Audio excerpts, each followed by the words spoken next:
Hey, what is up, everybody? I am here to give you my first ever review of the new show on the WWE Network called the WWE List. Now, the reason why it's my first ever review is because, like I just said, this was the first episode ever, and it's a new show, so kind of mixes in together. The way I found out about this show is I was just scrolling on the network one day and I found this show and I figured I'd watch it. I didn't really know about it. I don't know how I didn't hear about the show. I would think they would promote it, but then again, when I was watching wrestling throughout the past few weeks, I wasn't really watching it on TV. I was like watching it on my laptop or streaming it, so that might have been why. But it actually started on June 8th, 2015. And I figured I'd start watching it, check it out, and see what it is. It's not bad. It's not like the greatest show they have on the network, but it's not like a bad show. Like I'll probably sit down and watch it again every time there's a new episode. But let's talk about this episode. This episode is called Trendiest Divas. Now this show, to me, it's pretty much like one of those shows where they would talk about a list of wrestlers. Well, like they would set up a list of wrestlers. It's like one of those top 10 shows they talk about, top 15, stuff like that. If you've seen it before, like if you've seen the top 50 superstars of all time, then yeah, that's what it is. Yeah, that's what it is. But yeah, let's just kind of run through this. This was like a documentary. They were just going through all the divas. They kind of talked about like what a diva was, and if a diva is someone someone who's smart, sexy, and who can kick ass in the ring, which is kind of true. I don't like to call divas when it comes to wrestling. I like to call them women because they're woman wrestlers. They're not divas.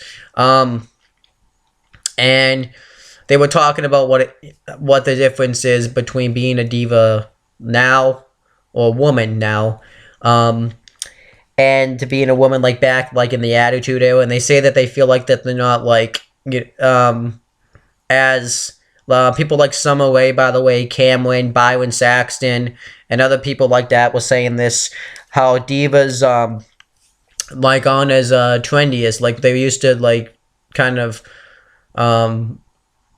be like a stereotype to women, always have them be like in bra and panties matches, lingerie matches, and stuff like that. And it's not like that nowadays. Now, to be honest with you, I do really agree with them. I don't see bra and panties matches anymore, but the Divas division is so much different now than it is back in the Attitude Era, back in the Ruthless Aggression Era. The Divas division was so much better then because the Divas division actually had storylines then. They actually had a purpose. Now they just throw a Divas match. They don't give a shit about the Divas. So that's what they're saying. So the whole thing that they say is like how they get treated so well because they get to go to like these things like Be a Star campaign, and they get to look like as role models. They ain't shit. They get misutilized. They get 2-minute matches on Raw. They have matches with no storyline. The Divas division is just shit. So they were pretty much just trying to talk a bunch of bullshit out of their shithole. So yeah, that was all shit. It was all bullshit. Even Natalia was talking about it, and Natalia is someone who actually has the talent that doesn't get fucking pushed, so that's fucking bullshit. They were probably told to say that, because obviously, why the fuck wouldn't they say that? Because they would probably lose their jobs if they had said that. So, I mean, even somebody like Layla, who has some talent, and we haven't even seen her on TV in months, fucking just fuck. Like fucking wasn't talking about that kind of stuff, so I don't get it. Even Eva Marie and Cameron. And Eva Marie and Cameron have a right to say that because they wouldn't have jobs if it wasn't for Total Divas. Cameron would have, to be honest with you, Cameron doesn't even have any fucking talent, and they still keep it around. And Eva Marie has a chance to get talent, but right now she has no talent. So let's kind of talk about this. They did like a big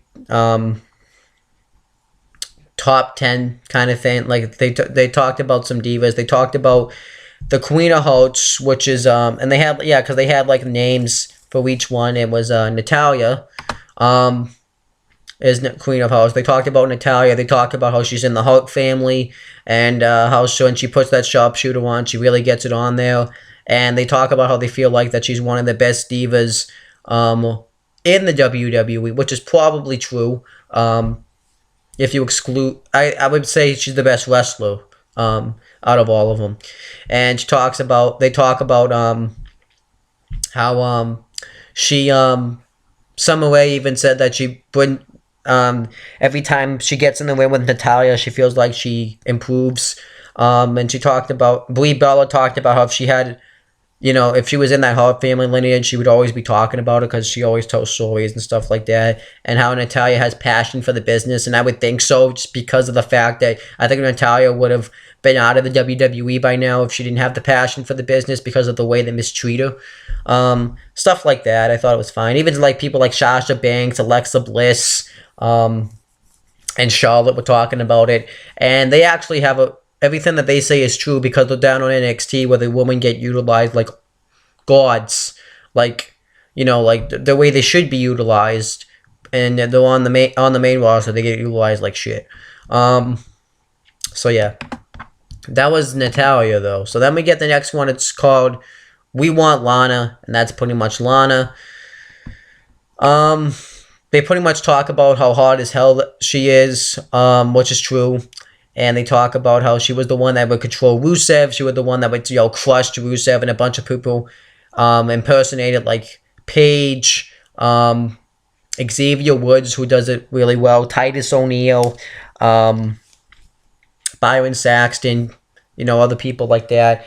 And actually, they had a celebrity talk about it, and it was Brian Quinn, which was awesome. I marked out for this because Brian Quinn, if you don't know, is on a show called Impractical Jokers, which is pretty much when they have him and a bunch of his 4 friends, and 3 of his friends because he's in the 4, and they kind of like play pranks on each other and stuff like that, and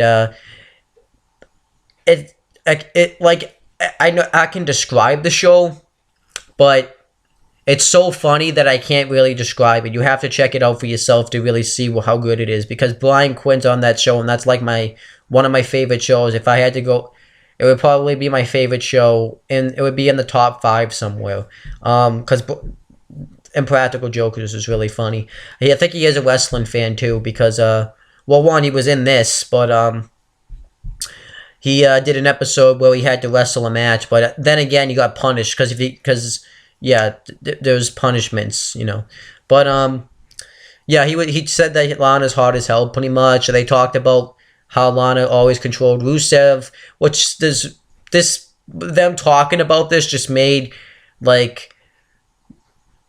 it look like how stupid it is that Rusev's the one that is like pretty much abusing Lana, pretty much. It makes the whole thing look stupid. If you think about it, Rusev should have been the face coming out of it, just because of the fact that Lana always had control over Rusev, so I didn't really get that. But yeah, that's pretty much what they talked about with Lana. Anti-Diva was Paige. Paige is not an anti-diva. She was probably an anti-diva on NXT. I hear that she was, but she is not an anti-diva. If you're an anti-diva, why are you on a show called Total Divas, for one thing? And another thing is she has no character. They had the chance to win the anti-diva they had from NXT and put it on the main roster, but they ruined it. She has no character. Paige is not an anti-diva. She doesn't look like all the divas. That's pretty much what they said, that she looks pale, and that's why she's kind of like an anti-diva. They talk about when she came in and won the Divas Championship. She said that she was a fetus in her mom, and she took a big bump because her mom got thrown outside the ring onto her father, so she wrestled and she was a fetus pretty much.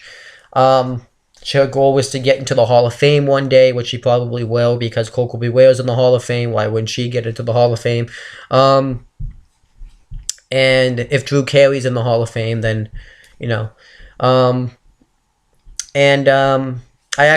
Carey more than Coco Beware. Coco Beware, though.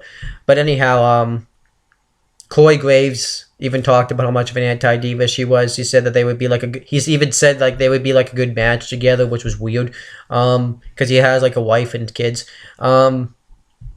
And yeah, they just pretty much talk about how much of an anti-diva she is, and they talk about her battle cry scream.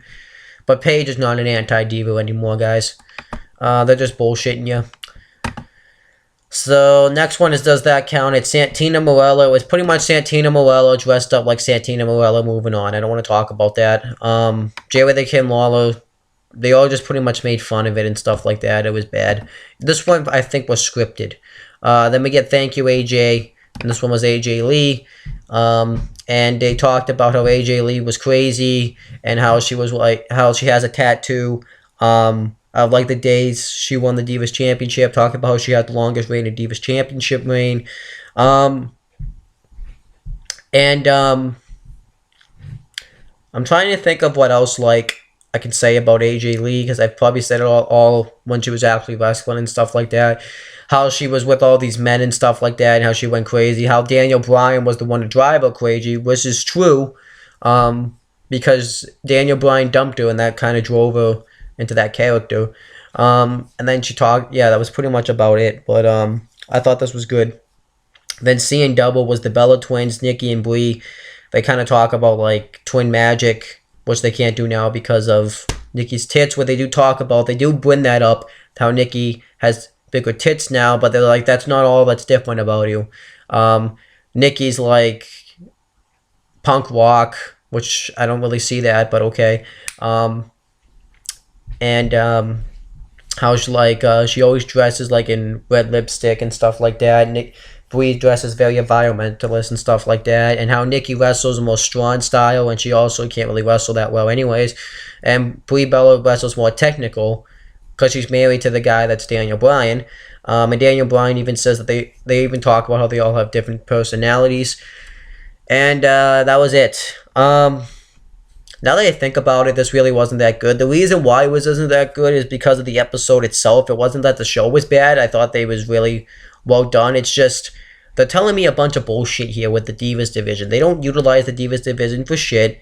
Natalya, they could utilize better. She's a great wrestler. Then why don't they push her?